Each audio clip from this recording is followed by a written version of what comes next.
Hey y'all, I'm back with another episode of Life Her Podcast. It's your girl, Yvette Lloyd, and I'm really excited about this episode because we don't talk about this either.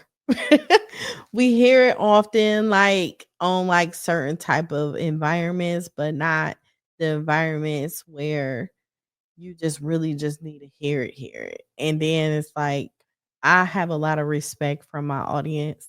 My audience knows me quite well. They know how transparent I am. They know how honest I can be.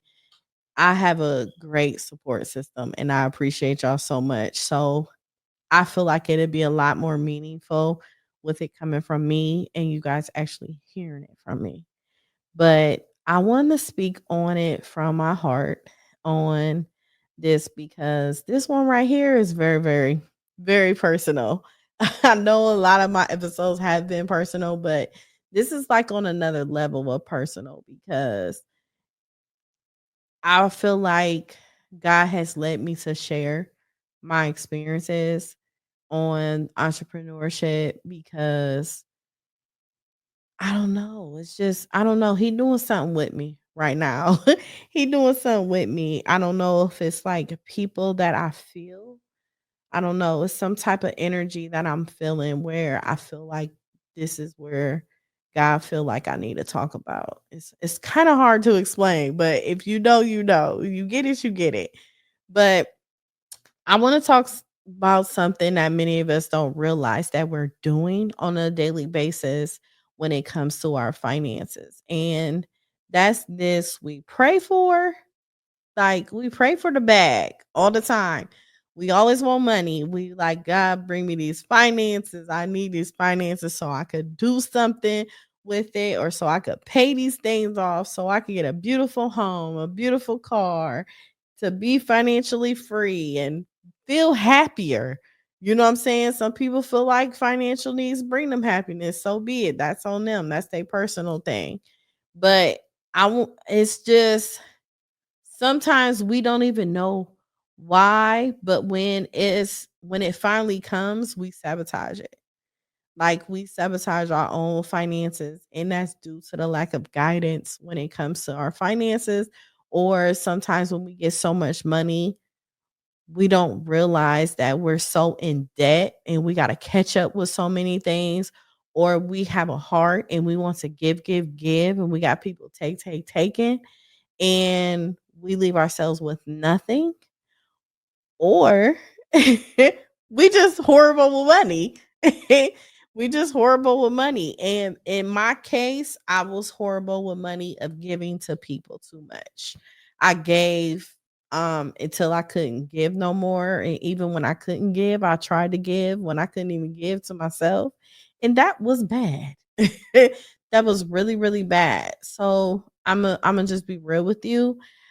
I've had some serious money over the years of me owning a daycare center and just overall of me just being blessed with finances or just me having a job. I've always got money all the time, and it always come into my life in so many ways. I've had opportunities, money, favor, blessings, and I gave it all away.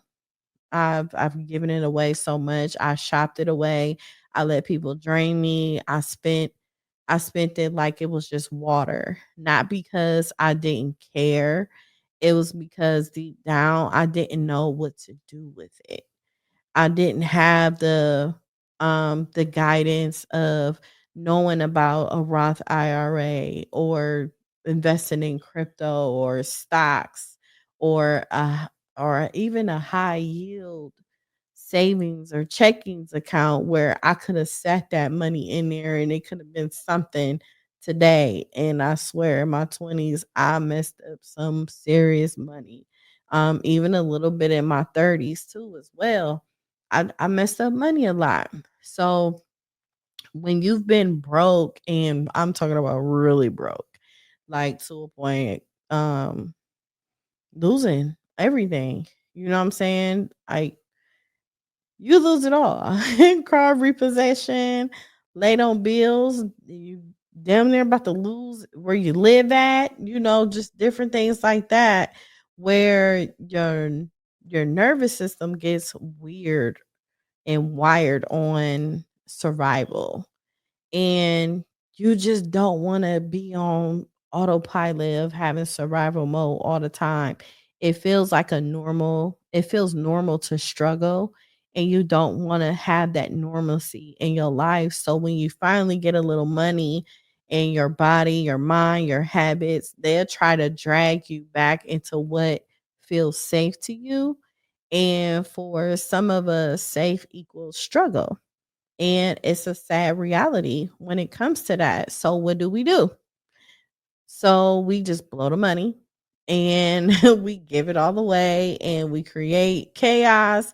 And also before it we know it, we're back at square one.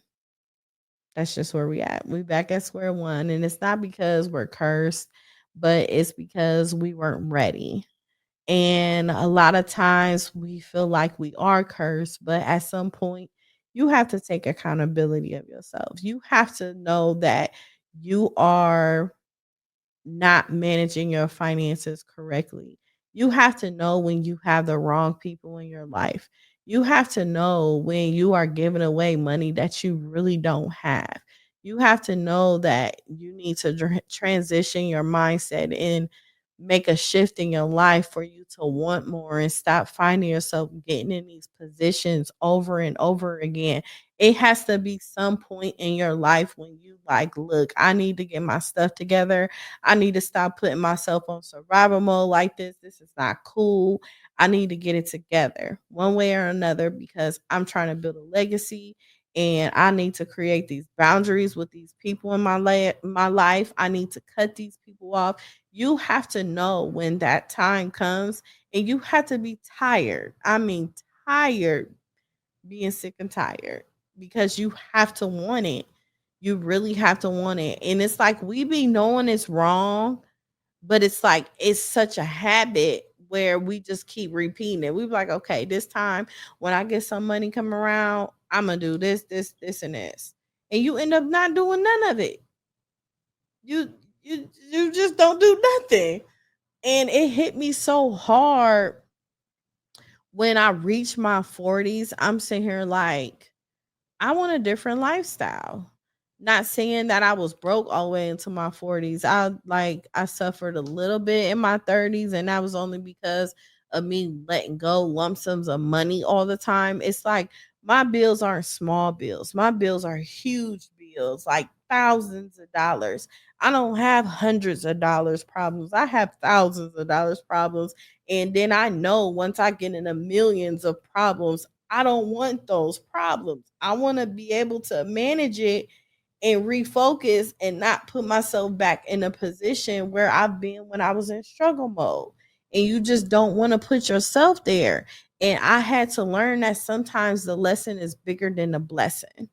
Before you actually get your breakthrough, you're praying. You got to pray for it. You're praying for it constantly.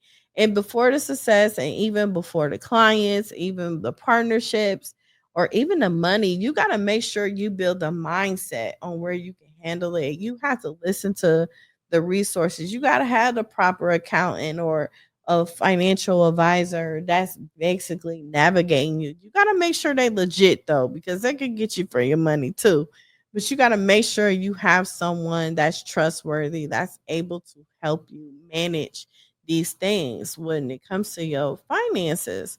So I want you to basically ask yourself today, are you prepared for what you've been praying for? Because we could pray for a lot of things, but we don't ask God to prepare us for what we're praying for when He starts to bless us with it, and then we receive it, and then we misuse it and abuse it, and then we find ourselves back at square one.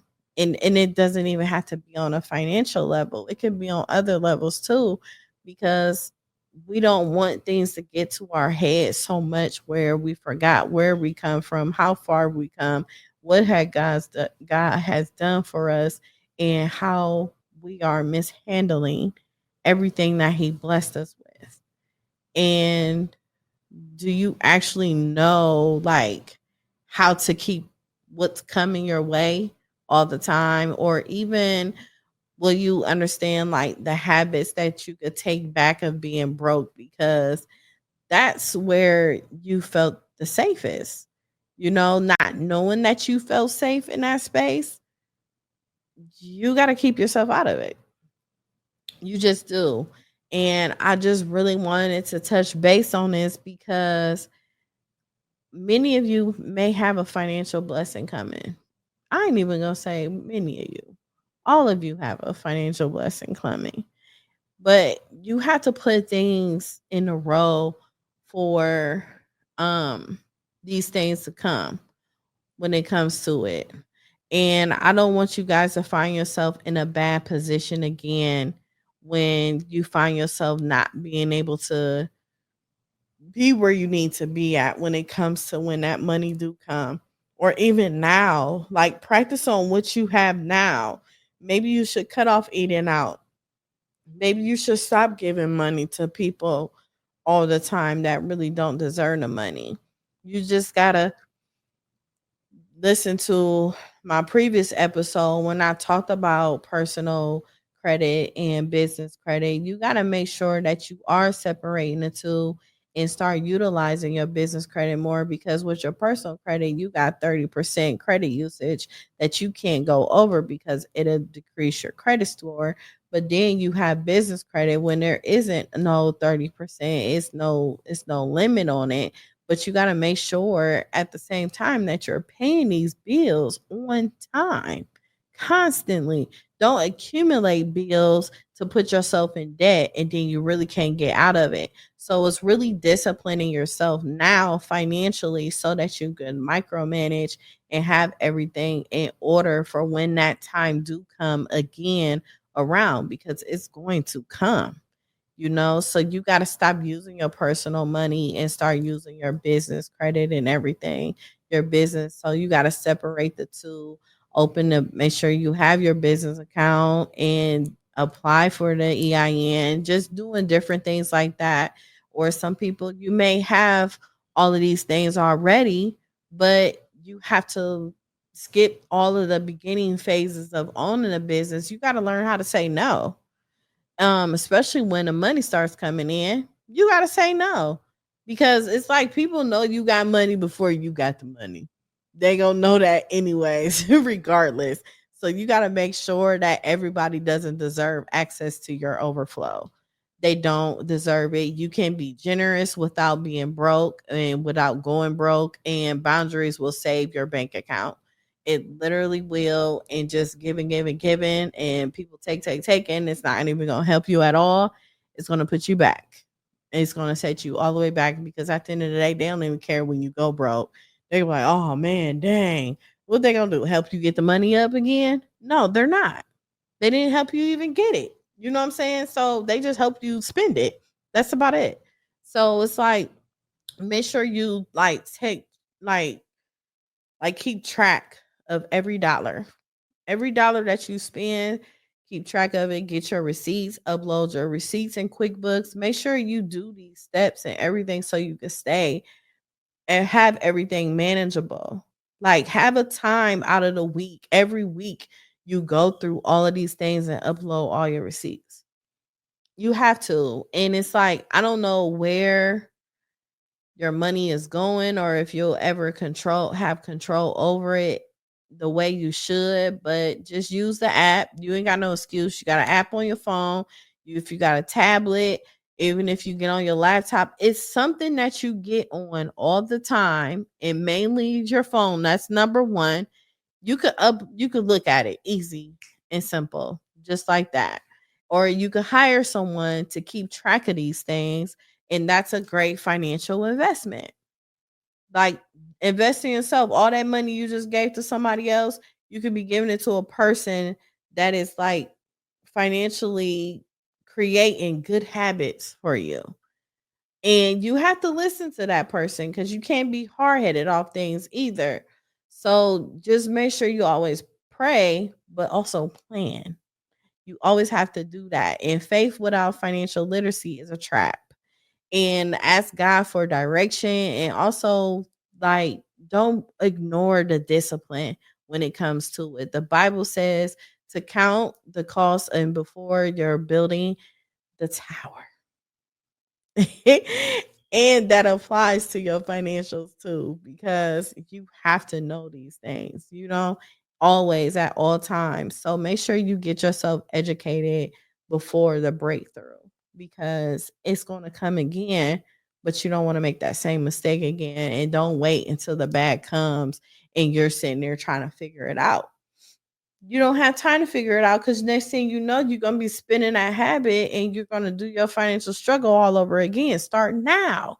You have to start now. Watch different YouTube videos, read books, listen to podcasts, find out, like, follow different people that are financial educators, or also join communities that talk about wealth a lot. And like, be a student before you become a steward, because you're going to find yourself thinking you know everything, and that's impossible. I just feel like knowing everything is impossible. It's always somebody out there that can teach you something. You just got to be in order mentally and emotionally and everything to be able to receive. You have to be able to receive these things, because it's so important to be able to do that, because it's just time in that season for you to actually get yourself together, because if you're not together and you keep making these mistakes, what you gonna do when you're old? Like, what if you get old to a point you can't even have a bounce back the way you want to have it bounce back? You just gonna find yourself stuck in a position in so many ways, and you asking people that you've helped, could you borrow money from them, and they can't give you nothing. They can give you absolutely nothing. 9 times out of 10, most of them don't even care anyway. And then when they see you in a bad space, you don't even hear from them. They don't care. So you got to start caring about you and start doing things that's best for you to be able to maneuver and do things in that matter that's like mainly for you to get yourself together. So it's just it's so messed up. You know what I'm saying? And I found myself in those positions so many times, and I got tired of it. I really did. Can't nobody ask me for nothing. They hesitate for it. Or if people owe me money, I cut ties with them. I will block them from my phone for calling me. I will block them on all social media, everything. You have nothing more to say to me. I try to help you out and everything, but now you don't want to pay me back, or you want to do certain things. Cool. Noted. Imma make sure you're not able to ask me ever again, even in your hardest time, in your hardest moment. I'm not gonna do it, because even though I've let you borrow money and I let you get money and I've helped you, you don't owe me it. You don't owe me it, but at the same time you do, but I'm not gonna give you the opportunity to even try to misuse me, or even say any shade type stuff ever again. I'm not even going to give any of it an opportunity ever again. You're removed from my life. Peace out. Point blank period. You gotta live that way sometimes, and just making better decisions. You gotta be tired of not making the right decisions. Like, I know me, I got tired, man. Like, look, I'm sick of this. I need to do something else. I need to make better decisions for myself. I can't keep putting myself in this predicament. It's going to be a day where I won't even be blessed to even just be bringing in finances like this. And I'm going to find myself stuck, and ain't nobody gonna help me get unstuck. So it's like it gotta be a point where you just gotta do it. Like, you can't depend on a husband, a wife, a boyfriend, a girlfriend, a aunt, a uncle, a mom or dad. It's just to a point, even if you could depend on them, don't depend on them, because you are still you at the end of the day. You still all you have at the end of the day. And you have to walk life like that, so that you will always stay on point and making sure you doing what you need to do. So I really hope this episode enlightened you and helped you and understand that stop living in struggle mode, stop wasting your money, invest properly, make sure you have all your ducks in a row, make sure you do what's good for you so you can build wealth for you, yourself, and maybe in the future for your family. But your family won't have nothing if you ain't got nothing. And if you don't have nothing, you won't have nothing at all. Period. So thank you so much for tuning in to Life Her Podcast. Make sure you listen and subscribe. I really appreciate y'all. Peace.